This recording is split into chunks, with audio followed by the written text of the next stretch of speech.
Bismillahirrahmanirrahim. Assalamualaikum warahmatullahi wabarakatuh. Waalaikumsalam warahmatullahi wabarakatuh. Yang terhormat Ibu Maria Ulfa selaku dosen pengampu mata kuliah Pendidikan Agama Islam. Yang saya hormati Pak Ustadz Aufar selaku penceramah pada pagi hari ini, serta teman-teman mahasiswa kelas B yang saya banggakan. Alhamdulillahirabbil alamin.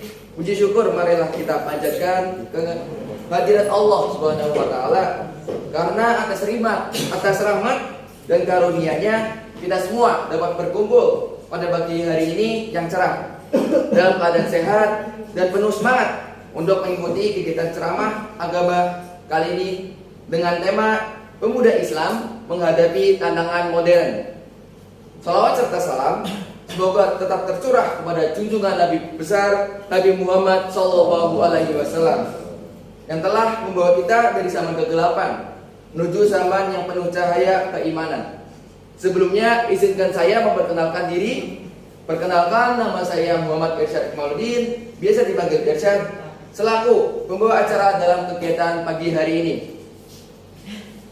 Oke, sebelum saya lanjut ke acara berikutnya, aku mau tanya dulu nih kepada teman-teman, gimana kabarnya hari ini? Alhamdulillah. Udah lumayan pada semangat ya. Cuma mungkin bisa deh lebih seru kalau aku bilang gimana kabarnya hari ini, kalian balas alhamdulillah, luar biasa, tetap semangat, Allahu Akbar. Ya. First try aja, satu kali aja ya. Oke. Gimana kabarnya hari ini? Alhamdulillah, luar biasa, tetap semangat, Allahu Akbar. Oke. Boleh tepuk tangannya dulu dong. Apresiasi. Oke.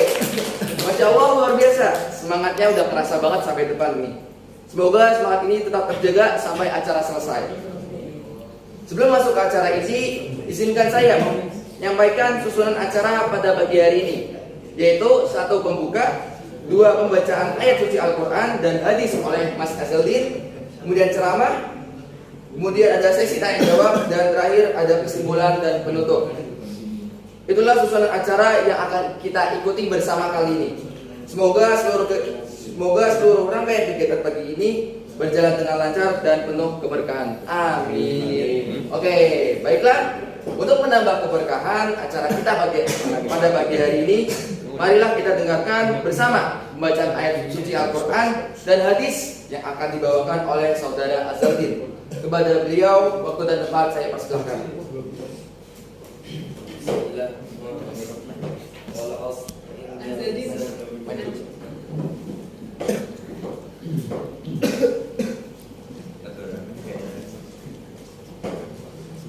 Bismillahirrahmanirrahim. Wal 'asri innal insana lafi khusr illa alladhina amanu wa 'amilus solihat wa tawasaw bil haqq wa tawasaw bis sabr. Demi masa sesungguhnya manusia berada dalam kerugian kedua orang-orang yang beriman dan mengerjakan amal salat serta silang menasihati dalam kebenaran dan kesabaran. Maksudnya ini semua orang innal insana lafi khusr, sama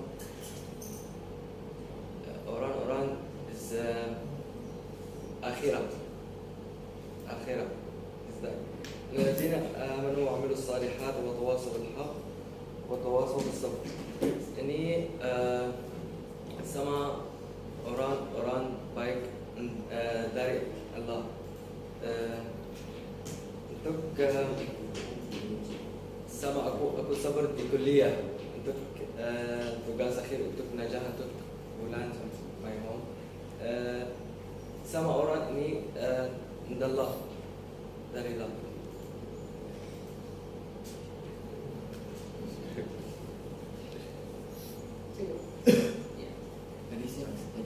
Hadisnya. Mana? Yang foto.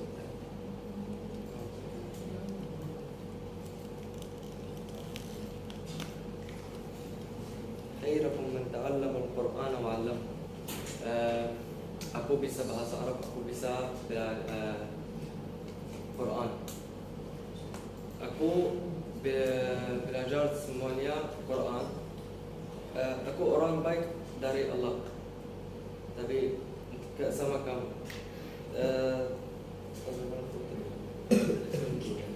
Talabul ilmi faridah ala kulli muslim. Semua orang muslim wajib belajar Quran. Kuliah ijtihad.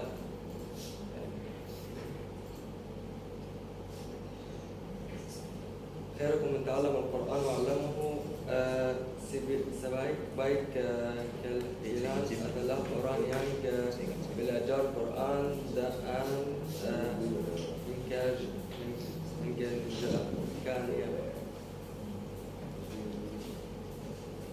Talabul ilmi faridah ala kulli muslim.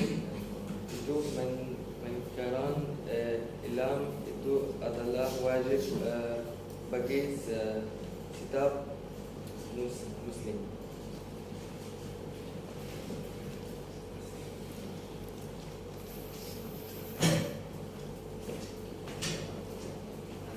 Oke, saya ucapkan terima kasih kepada saudara Azaldin atas pembacaan ayat dan hadis yang udah sangat effort sekali untuk maju untuk membacakan hal tersebut. Semoga bacaan tadi menambah keimanan kita dan menjadi pengingat dalam menjalani kehidupan sehari-hari. Oke, kali ini hadirin yang dirahmati Allah, tanpa lama-lama lagi selanjutnya tiba kita pada acara ini, yaitu ceramah agama yang akan disampaikan oleh Pak Ustadz Alfar dengan tema Pemuda Islam menghadapi tantangan modern. Kepada Pak Ustadz saya persilakan dengan segala hormat. Sebelumnya tepuk tangannya dulu dong.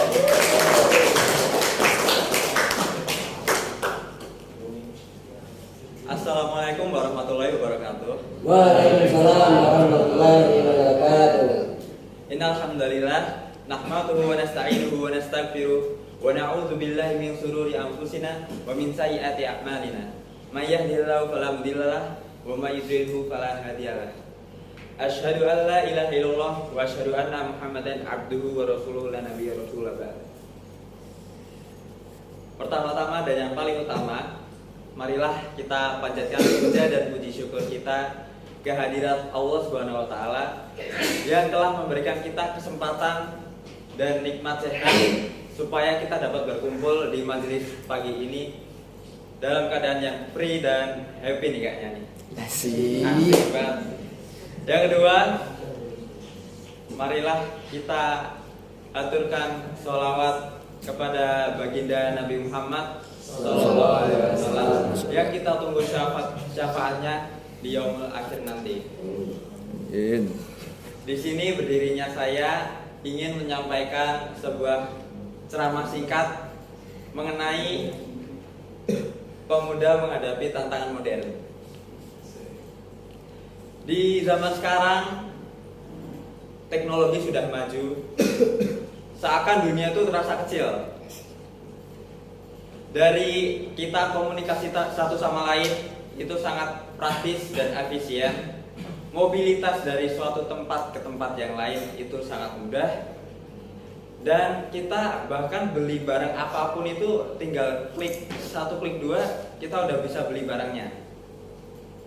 Nah, dengan kemajuan teknologi yang seperti itu bisa jadi pedang bermata dua bagi kita sebagai pemuda. Yang pertama, itu bisa menjadi sumber ladang pahala yang besar atau menjadi sumber dosa yang terus mengalir. Nah, kita sebagai pemuda ini harus cerdas, apalagi kita terdidik. Kita harus bisa memilah mana yang hak dan mana yang batil. Pada era modern ini tentu banyak sekali hal yang tersebar di media sosial. Tantangan yang kita hadapi pertama yaitu tantangan moral. Banyak sekali konten-konten negatif yang bisa kita konsumsi secara mudah. Banyak sekali hal-hal yang di luar akidah Islam bisa kita akses hanya dengan nge-scroll doang. Nah, kita sebagai pemuda yang cerdas, kita harus memilah mana yang baik dan mana yang buruk. Dari konten banyak di media sosial itu seperti konten hedonisme. Jangan sampai kita itu ikut terbawa arus mengikuti standar yang ada di media sosial. Apalagi standar tersebut melintasi akidah Islam yang sudah ditetapkan sejak awal. Nah, dengan cara apa sih kita bisa memilah seperti itu? Kita harus mempelajari agama Islam secara rinci dan detail. Nah, contohnya kayak kita sekarang ini mengikuti majelis ilmu, terus mengkonsumsi video-video dakwah Islam yang tersebar di media sosial yang bisa kita cari seperti ceramahnya Ustadz Khalid Basalamah atau Ustadz Adi Hidayat ataupun ustadz-ustadz yang lain, selama itu masih sesuai dengan ajaran Islam, yaitu Islamiyah. Nah, tantangan kedua yang kita hadapi yaitu tantangan waktu. Kita sering banget nih tenggelam dalam nyamannya nge-scroll sosmed berjam-jam, bahkan sampai bisa jadi itu 24/7 kita scroll sosmed. Banyak sekali konten yang kita konsumsi. Namun di sini yang kita highlight itu nge-scroll kita yang berlama-lama. Kita bisa nge-scroll lama-lama, namun kita sangat sulit untuk meluangkan waktu membaca Quran, even 1 lembar. Atau kita sangat sulit menyempatkan untuk datang ke pengajian atau bercengkrama dengan orang-orang yang paham agama, sehingga itu dapat meningkatkan kualitas ilmu agama kita. Nah, dalam sebuah hadis disebutkan ada 2 nikmat yang mana itu mudah sekali dilupakan, yaitu nikmat sehat dan nikmat waktu luang. Nah, kita bisa gunain waktu luang itu dengan belajar agama untuk memperdalam ilmu agama yang kita sudah peroleh dari kelas ini. Kita pertajam lagi ilmu agama kita. Terus yang bisa membedakan kita itu dengan pemuda-pemuda zaman sekarang yang banyak mengikuti standar media sosial, yang itu menyimpang banget dari agama Islam.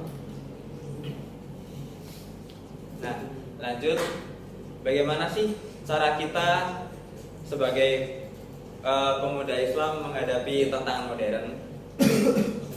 Yang pertama, tentu memperbaiki kualitas ibadah kita. Mungkin yang belum sholat 5 waktu bisa kita perbaiki dari sholat 5 waktunya. Mulai kita tambah ibadah-ibadah sunahnya. Mulai membaca Quran dan memahami makna isi Al-Quran itu sendiri.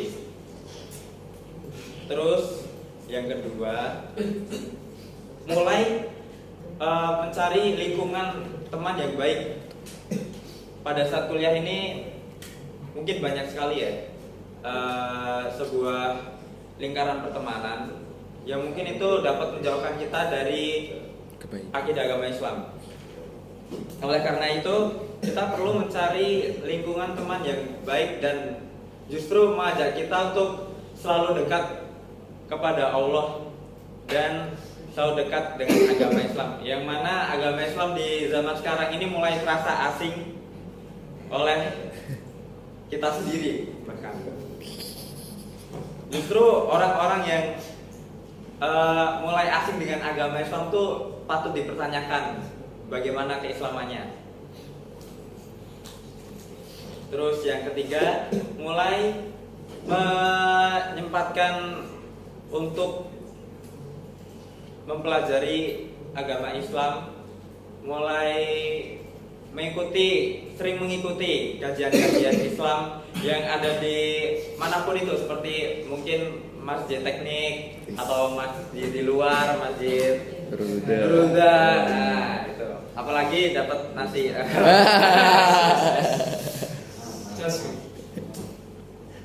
Maka dari itu kita sebagai pemuda yang cerdas, yang jujur, yang kita itu terdidik, kita itu harus bisa menggunakan teknologi itu sebaik mungkin.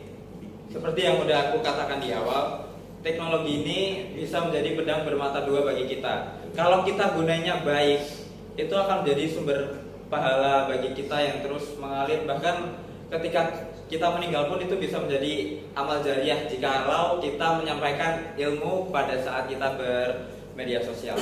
Seperti itu. Mungkin dari aku cukup sekian ceramahnya.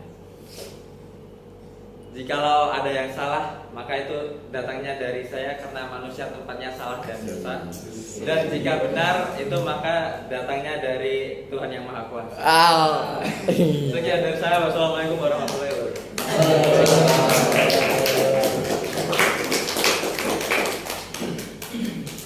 Alhamdulillah kita telah mendengarkan ceramah bersama dari Pak Ustadz Aufar yang penuh fakta dan hikmah. Selanjutnya kita akan masuk ke sesi tanya jawab. Bagi teman-teman yang ingin bertanya, kami persilakan untuk mengangkat tangan terlebih dahulu. Saya mau tanya, tadi ini tentang bagaimana cara kita menghadapi era modern ini sebagai pemuda. Di awal tadi Pak Ustadz menjelaskan bahwasanya kita harus memilih dan memilah konten-konten yang baik untuk kita konsumsi. Saya mau tanya tentang mengenai konten. Bagaimana syarat bahwa konten itu baik? Maksudnya, apakah harus pengajian atau apapun yang bisa, atau konten apapun yang bisa memberikan kita pengalaman positif atau lain-lain? Yang pertama itu. Yang kedua, saya mau tanya, kalau misalnya yang sekarang ini lagi viral itu kan ada konten Habib. Nah, konten Habib itu kan Islam, tapi mungkin dibawa yang agak benar gitu. Misalnya membagikan jeruk dengan menendang.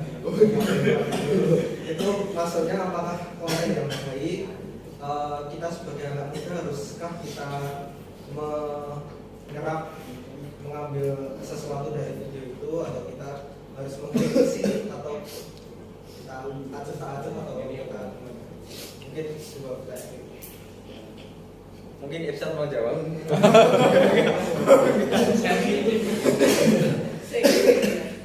Tadi pertanyaannya bagaimana syarat bahwa konten itu baik? Sebenarnya simpel. Selama konten itu mengandung nilai positif dan tidak menyimpang kepada akhlak agama Islam tuh bisa kita kategorikan itu positif dan boleh kita konsumsi. Gak harus pengajian kok. Misal cerita fiktif tapi ada nilai positifnya gitu, ada nilai kehidupannya gitu. Contohnya konten-konten Cina itu yang di Cina itu walaupun settingan selama nilainya positif itu bisa. Tapi kalau kontennya sekarang tuh banyak kayak yang buang-buang makanan, nah itu udah pasti gak boleh.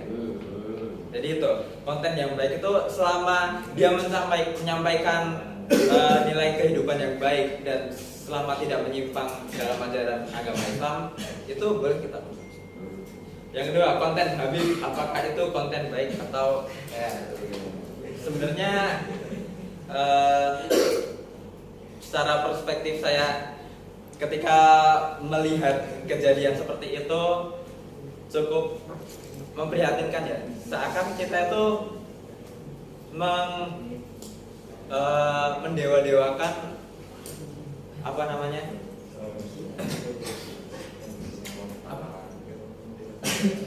Seakan kita itu mendewakan. Bahkan air yang dicelup terus diminum, nah, itu saya cukup merasa khawatir apa yang diajarkan kepada santri-santrinya itu salah gitu. Itu sebenarnya harus dibenahi dari kita. Kita itu di sini malah sebagai menjadi apa itu namanya, penyadar lah istilahnya buat orang-orang yang mulai belajar agamanya tuh mulai menyimpang dari apa yang seharusnya diajarkan. Contohnya kayak yang Mas Luki katakan tadi, bagi-bagi jeruk ditendang, itu sangat tidak memanusiakan manusia gitu. Secara perspektif saya sendiri itu tidak baik dan seharusnya dibenahi. Dan ada satu lagi itu yang nunduk-nunduk banget kepada ya itulah. Padahal Rasul sendiri tidak membolehkan kita itu membungkuk lebih dari rukuk kepada sesama makhluk itu. Jadi menurut saya itu mungkin kita harus perbaiki dari ilmu yang disampaikan. Kita mulai menyadarkan lah kepada orang-orang yang mulai belajar agamanya tuh mulai aneh gitu. Mungkin menjawab. Lanjut ke pertanyaan selanjutnya. Ya Bu. Oh iya. Ya, kamu. Oke. Kelompok berapa nih kalau sudah ya? Izin bertanya nih kepada kelompok 9 ya. Ya boleh. Sudah 8. Oh 8, sorry 8. Ya, Sorry. Gini, tadi kan memang ada yang lingkaran teman yang tidak baik ya. Saya kebetulan nemu berita ini. Dulu tuh ada polisi ambil berita, dia menangkap seorang tawuran yang dimana orang tuanya tuh meninggal ya, maksudnya yatim piatu. Nah, tentu saja dia tidak tahu hal yang baik dan buruk gitu loh. Bahkan mungkin karena tidak punya ekonomi, tidak punya apa-apa, jadi dia ke jalanan. Jadi dia mendapati teman yang buruk gitu loh, yang kayak mau tawuran gitu. Nah, bagaimana cara mengubah orang seperti itu? Karena pada awalnya teman yang buruk itu yang hanya mau menerimanya, sedangkan orang lain tidak mau gitu. Gimana? Mungkin dari Desa mau jawab lagi. Oh, bukan. Mungkin Desa mau bantu jawab.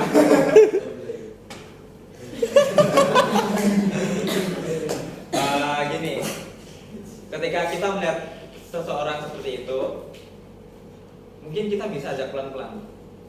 Mungkin kita jangan ajarin yang terlalu ketat dulu, karena sesungguhnya tuh agama bakal lebih ikhlas dilakuin dan lebih bermakna ketika itu datang dari dirinya sendiri, bukan dari orang lain.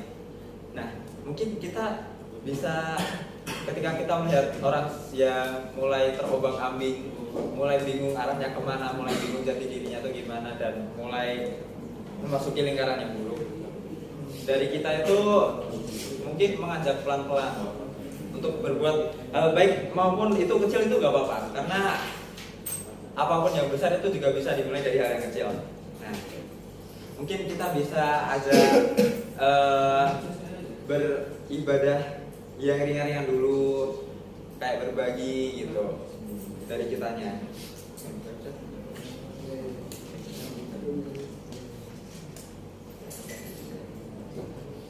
Terus background yang kurang, mungkin kita bisa menjadi role model bagi dia. Kita mencontohkan dia itu hal-hal yang baik, bukan malah mendukung dia dalam tenggelam di lingkaran yang negatif.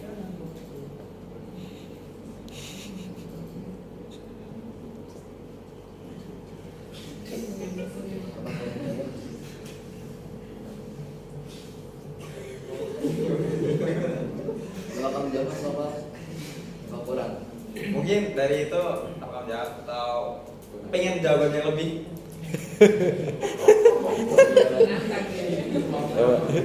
Mungkin ya seperti itu saja.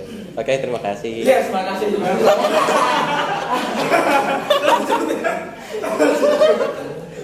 Kalau mau izin ini nambahin buat yang Itu setuju.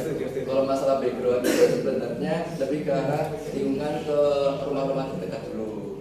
Jadi walaupun temannya itu berbuat buruk kayak tawuran apa segala macam, yang pasti kita dilihat dulu tetangganya itu pada care nggak sama dia. Gitu. Soalnya kalaupun dia itu memiliki orang tua yang meninggal ya piatu, biasanya itu tetangganya itu kadang ada yang cuek, ada yang baik juga. Kalaupun begitu, kalau tetangganya cuek ya berarti bisa digolongkan di daerah tersebut tuh mungkin kurang kurang baik dalam kategori itu kurang saling peduli satu sama lain. Sedangkan kita di Indonesia aja kan sebenarnya harus saling gotong royong atau musyawarah terus atau berbuat baik saling menolong gitu kan. Jadi kalau dia sampai begitu berarti antara background itu sebenarnya masalah nggak masalah sih. Tapi lebih ke arah ke depannya itu gimana. Jadi lingkungannya itu gimana, kayak tetangganya itu pada care nggak? Kalau sampai nggak pada care ya berarti emang daerah situ tuh kurang ajar buat saling membantunya gitu sih. Jadi kayak lebih ke arah ada yang peduli nggak sih? Jadi nggak harus yang patokannya sama temen doang atau apa gimana. Mungkin Pak Ustadznya daerah situ ada atau gimana, cuma mungkin kurang ter-highlight ya dianya. Jadi ya dia terjerumusnya udah langsung terjun banget. Itu dari aku. Apakah Ya, menjawab. lanjut? Oke, Mas Alta dan Mas Irsa, sekarang ini banyak konten di media sosial yang sebenarnya itu menyampaikan kebenaran dan nilai Islam.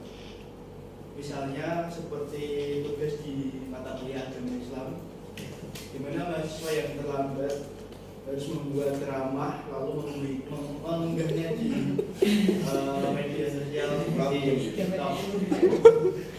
Nah, namun tidak jarang konten-konten tersebut mendapatkan berbagai komentar. Ada yang menanggapinya secara serius, ada yang bercanda, dan ada yang seolah-olah berpendapat seperti terlalu menggurui atau lain sebagainya. Nah, bagaimana sebenarnya cara yang tepat untuk menyampaikan pesan kebaikan di media sosial agar tidak terkesan menggurui, tetapi tetap bisa diterima dan menyentuh hati para teman-teman audiens. Terima kasih.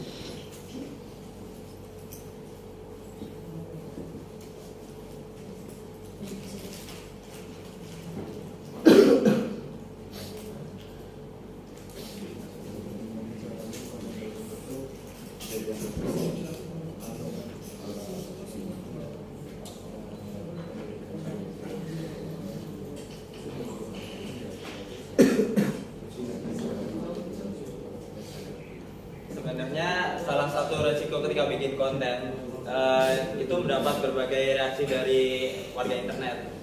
Contohnya mungkin ada yang suportif atau malah ada yang sifatnya dia tuh kayak gak suka gitu.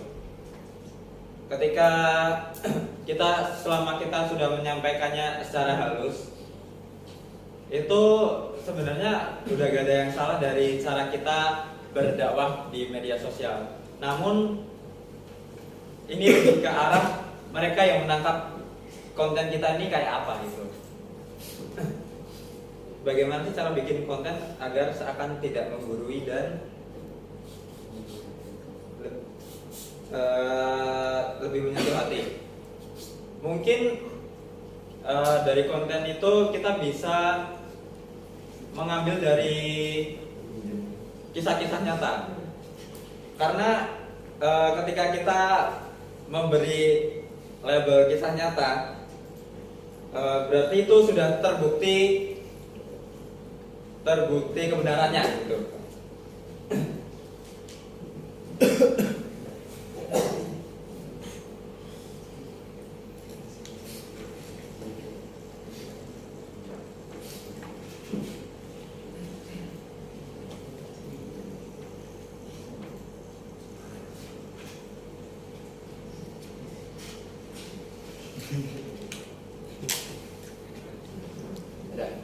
jawab lebih ya.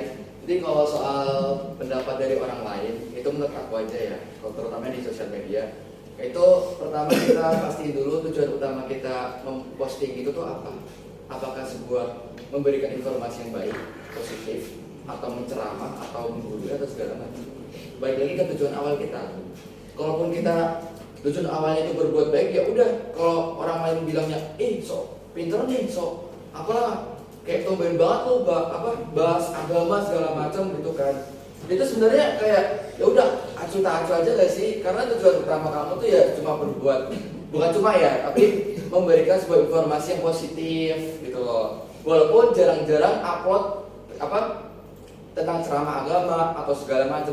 Ya kalau pendapat orang lain ya masing-masing kan berbeda ya. Kadang ada manusia yang saling support, ada juga yang agak rada-rada agak benci banget personal gitu kan tiba-tiba atau segala macam. Ya itu kalau dari aku aja fokus ke tujuan utama kamu tuh mengupload itu tuh buat apa? Memberikan informasi atau malah pengen cari panggung nih? Cari panggungnya kayak ya apa ya? Nyari viewer doang kah atau memberikan informasi kah atau gimana?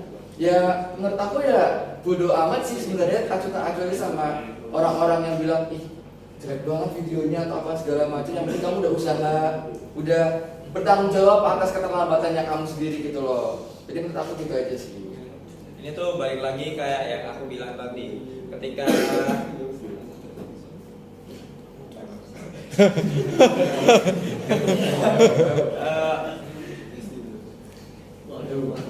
oh ya, ketika kita menyebarkan ilmu agama tapi reaksinya tuh kayak apa sih, tumben banget bikin video apa. Itu tuh balik ke yang aku omongin tadi. Islam itu mulai asing di zaman sekarang karena sudah terlalu jauh. Zaman sekarang ini sudah terlalu jauh dari agama Islam. Maka ketika mereka melihat konten-konten Islam tuh mereka malah bingung. Justru orang-orang yang asing ini itu yang ngerasa asing dengan Islam itu berbahaya dan patut dipertanyakan Islam. Jin Mas, untuk menanggapi jawabannya tadi kan itu kan hanya sebuah narasi kan. Kenapa ada respon seperti itu, ada komentar-komentar seperti itu. Nah untuk pertanyaannya sendiri itu bagaimana cara yang tepat untuk kita itu membuat konten dengan pesan kebaikan agar diterima dan menyentuh hati para audiens.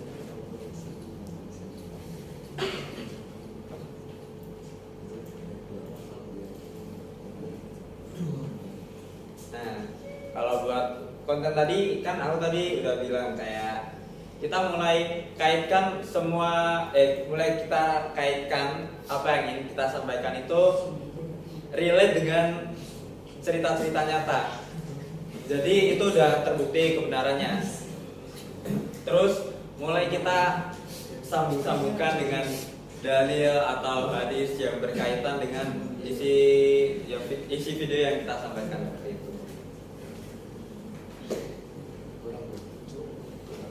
Kurang. Ya aku mau izin tambahin aja tadi, terutama gimana caranya tuh konten tersebut tuh bisa menyentuh hati gitu ya, ataupun kayak menarik gitu lah, kayak itu sebuah konten yang memberikan sebuah vibe positif banget gitu kan. Nah kalau menurut aku sendiri, kita sebenarnya butuh sebuah referensi terlebih dahulu. Referensinya tuh misalnya Ustaz Jafar deh. Ustaz Jafar tuh kan sebuah Habib Jafar tuh buat penyampaiannya kan dia lebih ke arah yang tujuan penontonnya tuh sebuah anak pemuda gitu kan. Jadi mungkin kita bisa mencontoh bagaimana cara beliau itu menyampaikan sebuah materi atau sebuah dakwah gitu loh. Jadi kita butuh sebuah role model terlebih dahulu. Jadi kalau menurut kalian kok lihat Habib Jafar kok udah enak banget nih nyentuh hati, atau kayak pembawaannya tuh kalem, pembawaannya itu enak, atau bagaimana? Yang pertama tuh yang terpenting adalah kita butuh sebuah referensi dulu, role modelnya.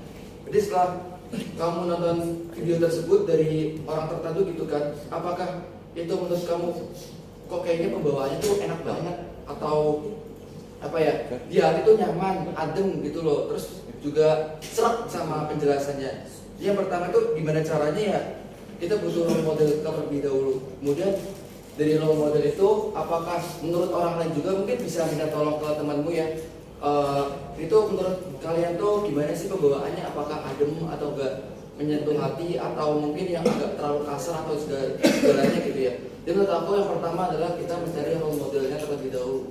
Baru kita kasih ke teman-teman kita apakah ini cocok buat kita kita tanamkan ke video kita, begitu sih. Terima kasih Pak Sisha dan Ustaz tentunya. Oke, terima kasih. Nah, lanjut. Ayo Ki. Masih ada? Kiki tadi Kiki mau nggak? Nggak apa-apa. Satu lagi. Ayo Mas.